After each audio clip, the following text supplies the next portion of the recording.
qaybta carafta iyo udgoonka iyo cuudka iyo cadarada ayaan joogaa. magaalada Muqdisho waxay kaga duwan tahay magaalooyinka kale waxa ku yaala suuq la yiraahdo Hayat Market. Hayat Market waxa ka helaysaa wax kasta oo aad u baahan tahay ayaad ka helaysaa. Hadda waxaan joognaa qaybta khudaarta fruitka. qaybta waxa ka heli kartaa fruit ayu nooc dalka iyo dibadda waa ka heli kartaa.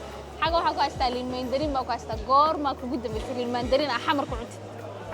hadda waxaan joogaa qaybta carafta iyo udgoonka iyo cuudka iyo cadarada ayaan joogaa.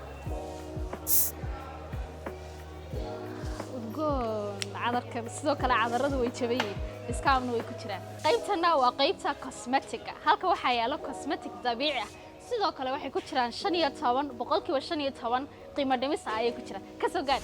sidoo kale halkan waxa yaala caanaha caruurta nooc kasta xaga waxa taala naan candamel tan waxa laga keenay ingiriiska laga keenay tan baa ugu dambaysa